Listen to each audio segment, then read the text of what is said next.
Привет-привет, мои любимые! Как я рада снова вас видеть!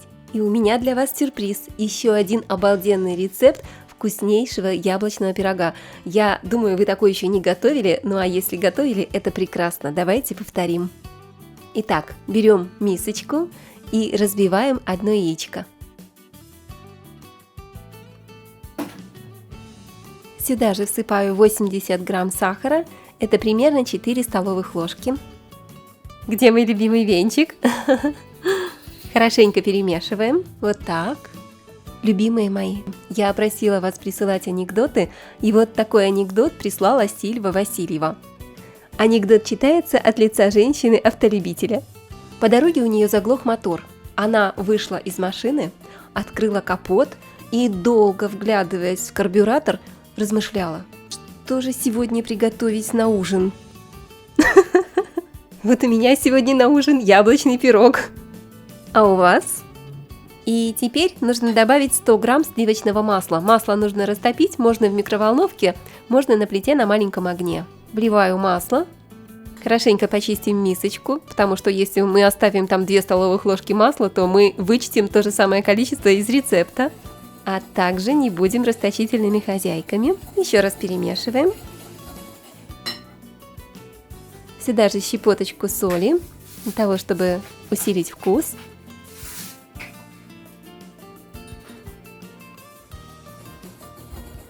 Осталось только добавить муку. Здесь у меня 280 грамм муки. Это 2 стакана объемом 200 мл плюс 1 столовая ложка муки с горкой. Добавляю сюда же чайную ложку разрыхлителя. Перемешиваю.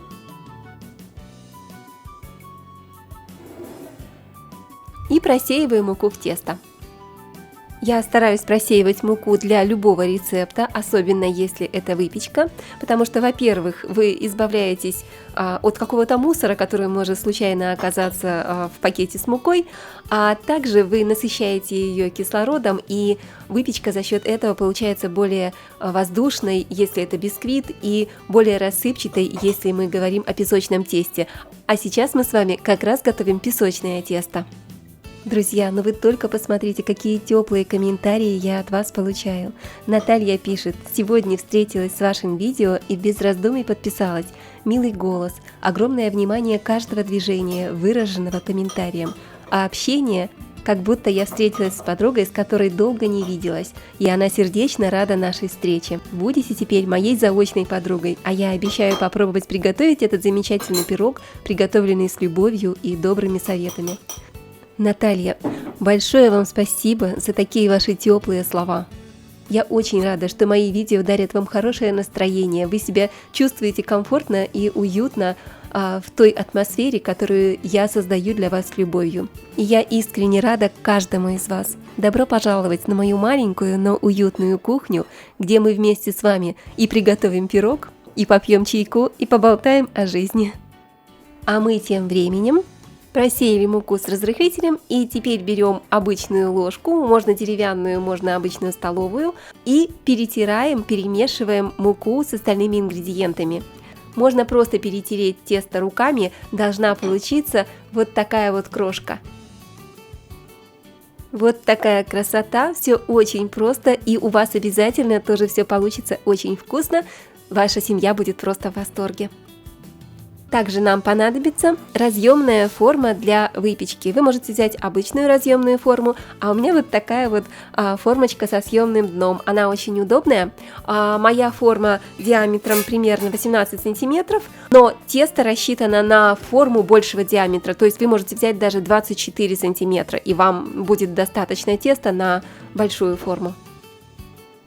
Выкладываем тесто в форму и вот так ручками, пальчиками распределяем тесто по дну и стенкам формы. Вы можете взять стаканчик и дном стакана немного утрамбовать крошку, тогда тесто приминается и получается прям однородное такое вот хорошее тесто.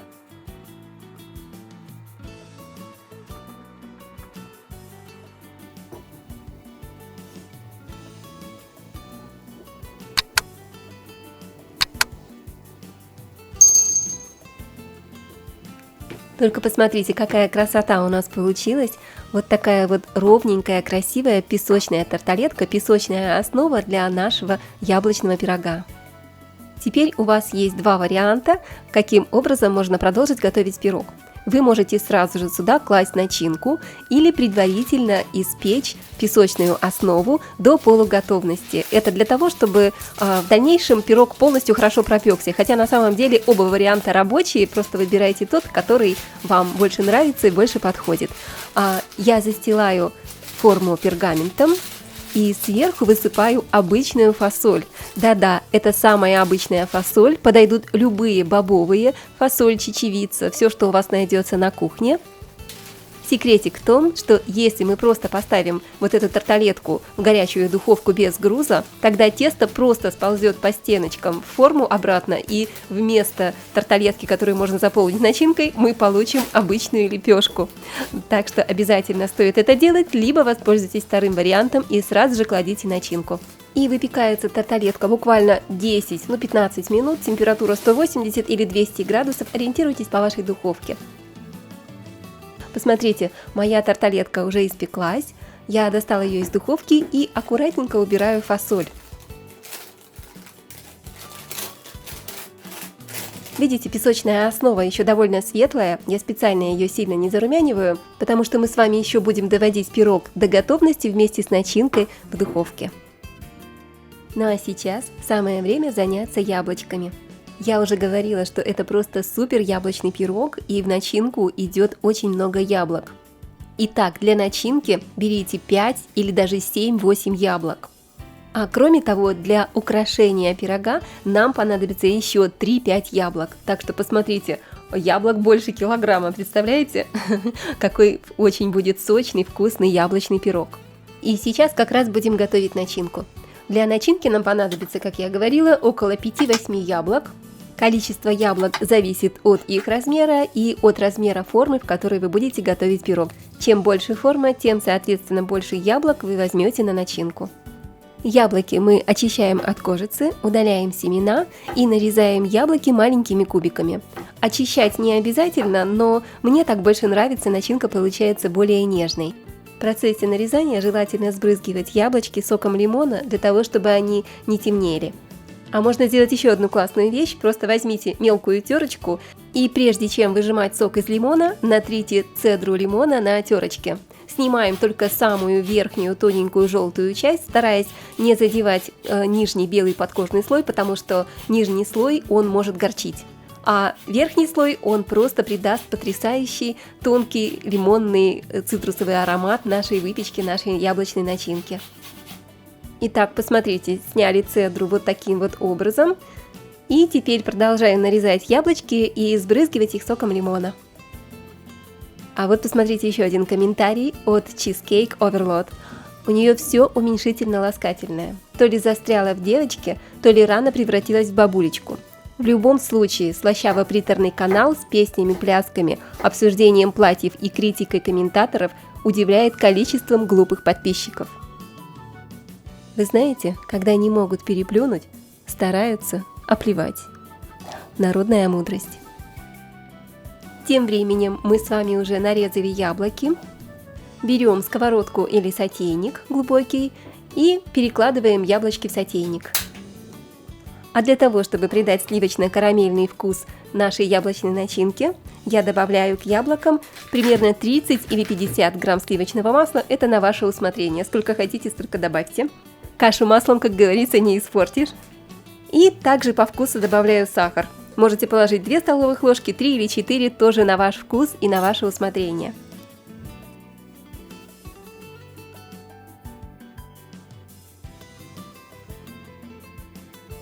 И также добавляю буквально 1-2 столовых ложки водички.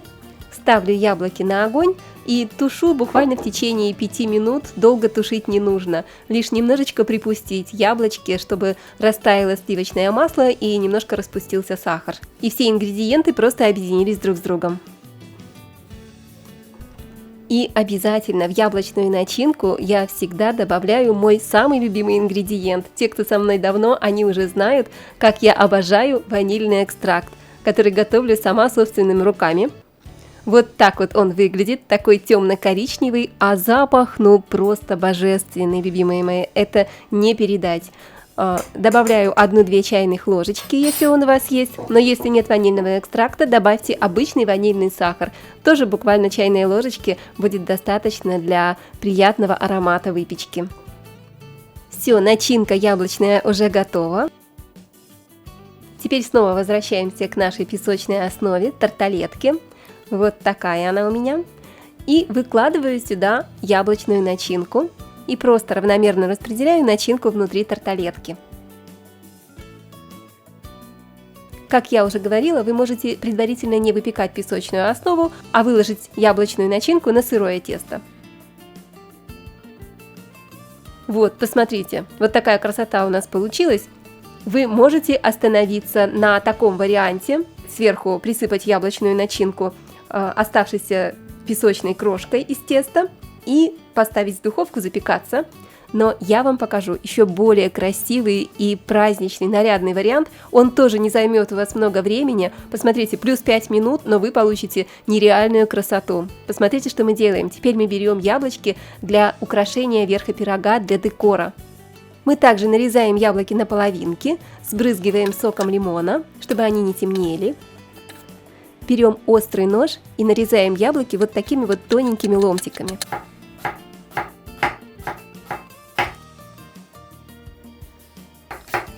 Все готово, мы с вами яблоки уже нарезали. Как я уже говорила, для декора вам понадобится примерно 3-5 яблок, может быть чуть больше или меньше, все зависит от размера вашей формы. И теперь есть один маленький секретик. Вы можете украсить поверхность пирога вот прям вот этими нарезанными сырыми яблочками, ломтиками яблок. Но также вы можете воспользоваться маленькой-маленькой хитростью. Я складываю яблоки в тот же самый сотейник, можно даже его не мыть. Добавляю буквально, опять же, пару ложек водички и оставляю на 2-3 минутки под крышкой на маленьком огне. Яблоки чуть-чуть припустятся, они буквально немного пропарятся, станут мягкими, более эластичными, и вы без труда выложите на поверхности любого пирога самый шикарный и красивый декор.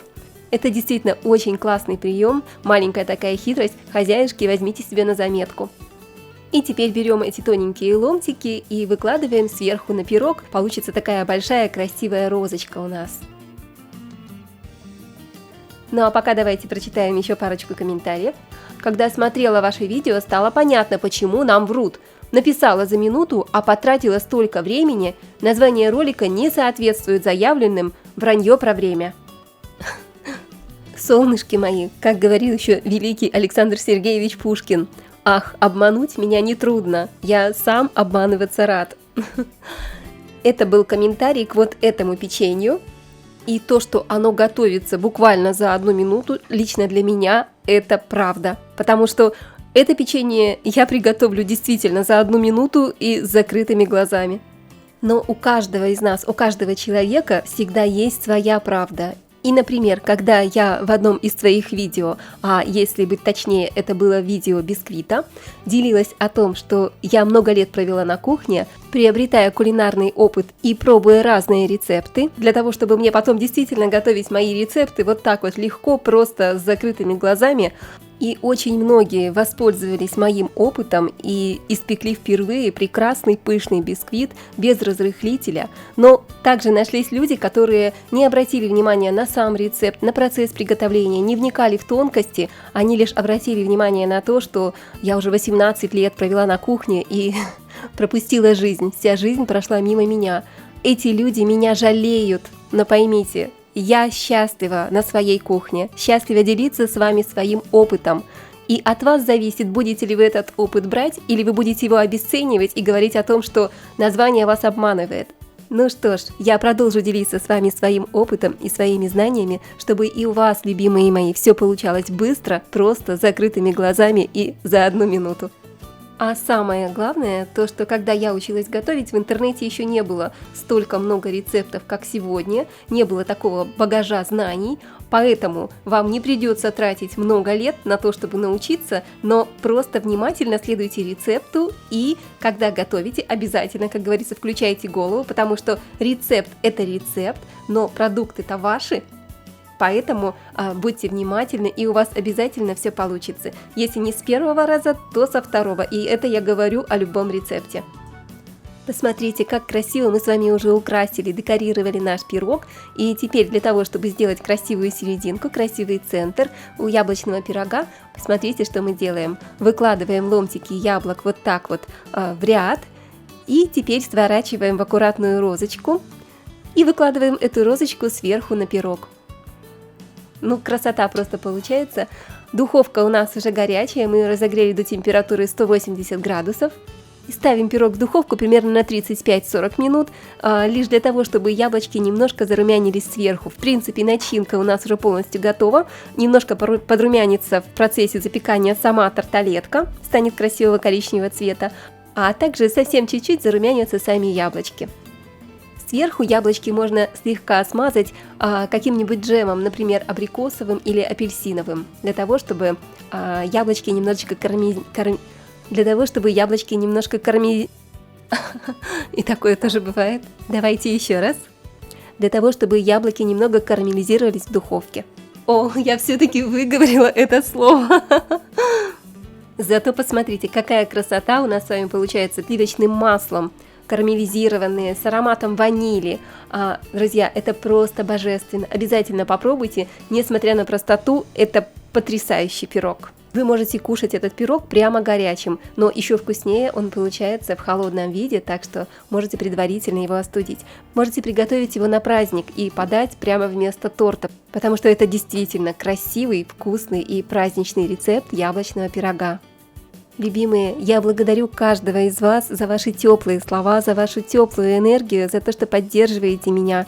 Вы придаете мне сил творить для вас и радовать вас новыми вкусными рецептами. Ну что ж, я была рада и счастлива провести это время в вашей чудесной компании. Спасибо вам большое за просмотр, ставьте лайки, пишите комментарии, мне всегда это очень-очень приятно. А также не забудьте подписаться на канал, если вы еще не подписаны. И нажимайте колокольчик, чтобы не пропустить мои новые вкусные видео. Напоминаю, что с вами была Олеся на канале Готовим дома. Желаю вам приятного аппетита, вкуснейшего яблочного пирога, хорошего и замечательного настроения. Пока-пока и скоро увидимся!